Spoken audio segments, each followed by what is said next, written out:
Assalamualaikum warahmatullahi wabarakatuh. Perkenalkan, nama saya Gede Putu Bagus Krisna Pandey dengan NIM 2022-31042. Di sini ada teman saya. Perkenalkan, nama saya Muhammad Rifki Apiransyah dengan NIM 2022-31104. Saya Wahid Yamisha Putra, NIM 2022-31040. Nah, di sini kami menyusung tema desain sistem otomatisasi penyiraman tanaman menggunakan sensor kelembaban tanah dan ESP32 berbasis IoT.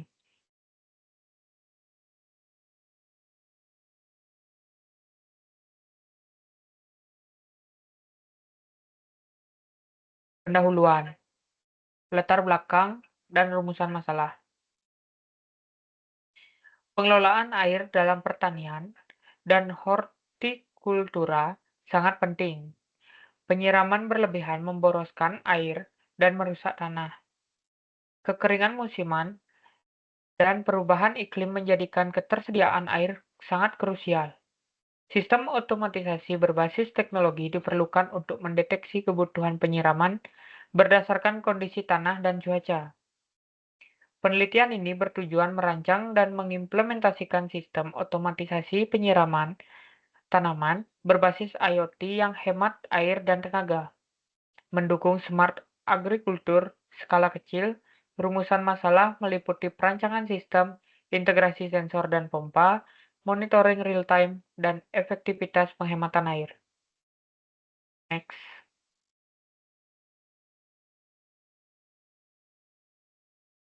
Selanjutnya ada hipotesis, tujuan, dan manfaat penelitian.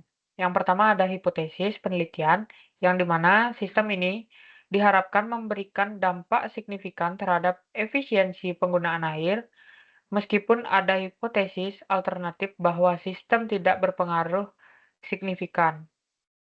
Selanjutnya ada tujuan penelitian, yang dimana tujuan dari penelitian ini yaitu merancang sistem penyiraman otomatis berbasis sensor kelembaban dan ESP32, mengintegrasikan komponen IoT untuk kontrol dan monitoring, mengimplementasikan pemantauan real-time dengan Blink, dan menganalisis efisiensi penggunaan air. Selanjutnya ada manfaat penelitian, yang dimana manfaat penelitian ini yaitu menyediakan solusi efisiensi air, mengembangkan penerapan IoT dalam smart farming, mendukung teknologi rumah tangga otomatisasi, dan mengurangi intervensi manusia dalam perawatan tanaman. Mungkin selanjutnya akan dibacakan oleh teman saya. Selanjutnya ada tinjauan pustaka Internet of Things atau IoT. Adalah konsep teknologi modern yang memungkinkan objek fisik saling terkoneksi melalui internet untuk bertukar data dan melakukan kontrol otomatis. Perangkat ini terdiri dari sensor, aktuator, mikrokontroler, dan modul komunikasi yang bekerja terdistribusi tanpa campur tangan manusia. Penerapan IoT membuat berbagai aktivitas lebih efisien, responsif, dan mudah dikendalikan jarak jauh. Dalam pertanian, IoT mengendalikan penyiraman otomatis berdasarkan data kelembapan tanah, memungkinkan keputusan penyiraman yang lebih tepat dan hemat air. Pengguna juga dapat memantau sistem melalui aplikasi smartphone. Selanjutnya ada mikrokontroler ESP32 dan sensor kelembapan tanah.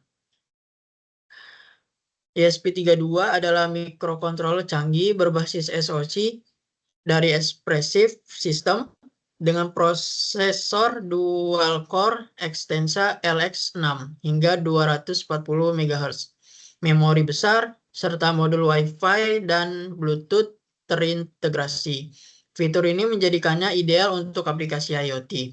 Keunggulan ESP32 terletak pada banyaknya pin input-output yang mendukung berbagai antarmuka, memungkinkannya terhubung dengan beragam sensor dan aktuator.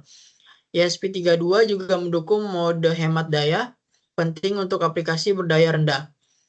Sensor kelembapan tanah mengukur kadar air dalam tanah untuk menentukan kebutuhan penyiraman. Sensor ini bekerja dengan mengukur resistensi atau konduktivitas tanah. Semakin banyak air, resistensi menurun. Terdapat sensor analog dan digital. Sensor ini penting dalam irigasi otomatis karena datanya menjadi dasar keputusan aktivasi pompa. Penggunaannya terbukti menghemat air hingga 40%. Selanjutnya ada jenis penelitian dan alat dan bahannya. Jenis penelitian ini menggunakan jenis penelitian rekayasa engineering research dengan pendekatan eksperimen langsung. Tujuannya adalah merancang, membangun, dan menguji sistem otomatisasi penyiraman tanaman berbasis IoT menggunakan ESP32 dan sensor kelembaban tanah.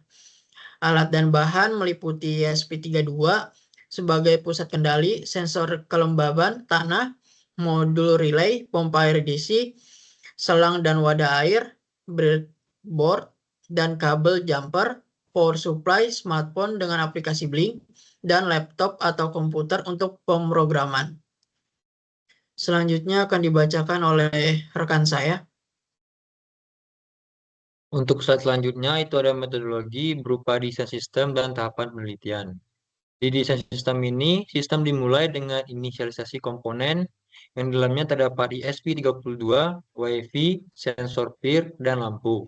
Jika sensor peer mendeteksi gerakan, lampu menyala dan notifikasi lampu on dikirim ke Blink.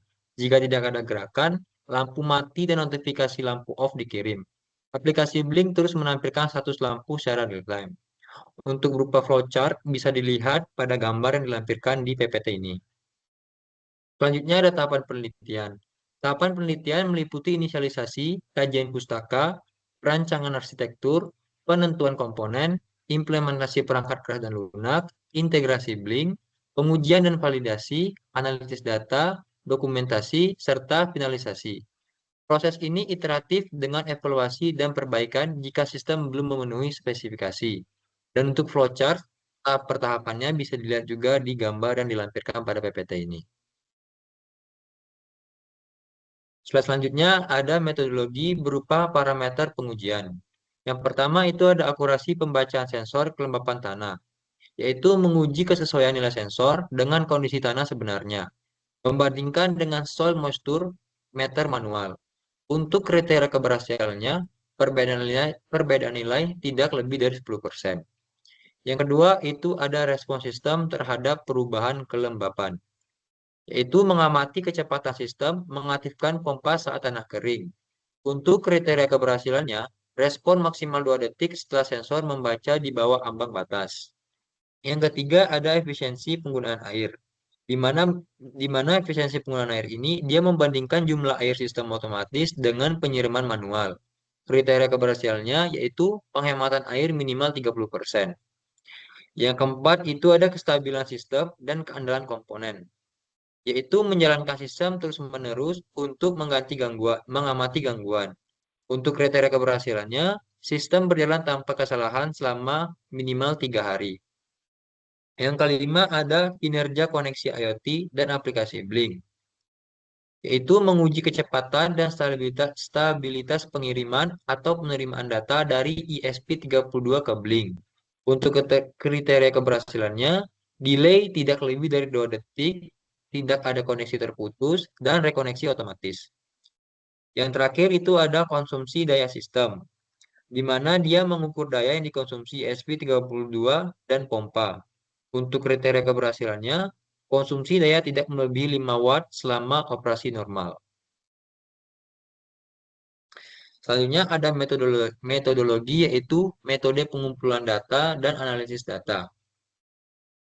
Metode pengumpulan datanya di sini itu dia mengumpulkan data melalui observasi langsung, yaitu pengamatan lapangan. Dan ada juga pencatatan nilai sensor berupa data logging via Arduino IDE atau Blink, serta pengukuran volume air yang digunakan. Uji respon pompa dan nilai aplikasi, uji stabilitas dan keandalan sistem, serta dokumentasi berupa foto, video, dan catatan harian.